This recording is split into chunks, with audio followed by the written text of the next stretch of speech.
ಈ ಕರಿಬೇವು 3 ಬೆರಳಿಗೆ ಬರೋಷ್ಟು ಜೀರಿಗೆ ಬೆಳಿಗ್ಗೆ ಹಲ್ಲು ಉಜ್ಜಿದ ತಕ್ಷಣ ಇದನ್ನ ತಿನ್ನೋದಕ್ಕೆ ನಾವು ರೂಢಿ ಮಾಡ್ಕೊಂಡ್ರೆ ನಮ್ಮ ಆಯುಷ್ಯ ಪೂರ್ತಿ ಕೂದಲು ಉದುರಬಾರ್ದು ಅಂತ ನಿಮ್ಮ ತೀರ್ಮಾನ ಇದ್ರೆ ಕೂದಲು ಉದುರಂಗಿಲ್ಲ ಇದಕ್ಕೆ. ಓಕೆ.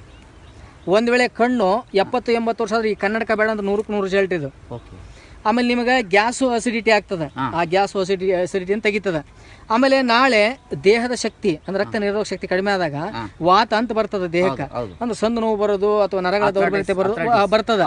ಆ ಎಲ್ಲ ವೇದನೆಯನ್ನು ತೆಗಿಯಂತ ಶಕ್ತಿ ಐತಿ ಇದಕ್ಕೆ. ಆಮೇಲೆ ಸಕ್ಕರೆ ಕಾಯಿಲೆ ಬಂದ ಮೇಲೆ ಅಥವಾ ಬರೋದಕ್ಕಿಂತ ಪೂರ್ವದಲ್ಲಿ ಆ ಸಕ್ಕರೆ ಕಾಯಿಲೆಯನ್ನು ನಿಯಂತ್ರಣ ಮಾಡುವಂಥ ಶಕ್ತಿ ಐತಿ ಇದಕ್ಕೆ.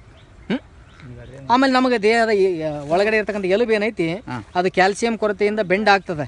ಆ ಕ್ಯಾಲ್ಸಿಯಂ ಅನ್ನು ದೇಹಕ್ಕೆ ಒದಗಿಸುವಂತ ಶಕ್ತಿ ಐತಿ ಇದಕ್ಕೆ. ಪ್ರತಿನಿತ್ಯ ಬೆಳಗ್ಗೆ ಎದ್ಕೊಳ್ಳಿನ 10-15 ಹಸಿ ಕರಿಬೇನೆಲೆ 3 ಬೆರಳಿಗೆ ಬರೋಷ್ಟು ಜೀರಿಗೆ ಯಾರು ತಿಂತಾರೋ ಅವರ ಜೀವನ ಪಾವನವಾಗ್ತದೆ. ಅಷ್ಟು ಶಕ್ತಿ ಕರಿಬೇವದ. ಕರಿಬೇವು ಯಾವ್ದು ಈಗ ನಿಮ್ಮ ಮನೆಯಲ್ಲಿ ಇರ್ತಕ್ಕಂಥ ಕರಿಬೇವಿನದ ಒಂದು 10-15 ಎಲೆ ಹಸಿ ಕರಿಬೇನೆಲೆ 3 ಬೆರಳಿಗೆ ಬರೋಷ್ಟು ಜೀರಿಗೆ ಖಾಲಿ ಹೊಟ್ಟೆ ತಗೋಬೇಕ್ರಿ ಬೆಳಗ್ಗೆ ಎದ್ಕೊಳ್ಳಿನ. ಆಮೇಲೆ ನಿಮ್ಮ ಕಣ್ಣೀಗ ಒಂದು ಯಾವುದೋ ಒಂದು ಈಗ ಪತ್ರಿಕೆಯಲ್ಲಿ ಹಿಂಗೆ ನೋಡಿದ ಕೂಡಲೇ ಸಣ್ಣ ಅಕ್ಷರ ಕಾಣ್ತಾ ಇಲ್ಲ ನಿಮ್ಗೆ. ಎಲ್ಲಿ ನಿಂತಿರೋ ಇವತ್ತು ಕಾಣಲಿಲ್ಲದಂಥ ಸಮಯ 2 ತಿಂಗಳು ನಿಂತಿಂದ ಅಲ್ಲೇ ನೀವು ಮತ್ತೆ ನೋಡಿದಾಗ ಆ ಅಕ್ಷರ ಕಾಣ್ಲಿಕ್ಕೆ ಶುರು ಆಕವು.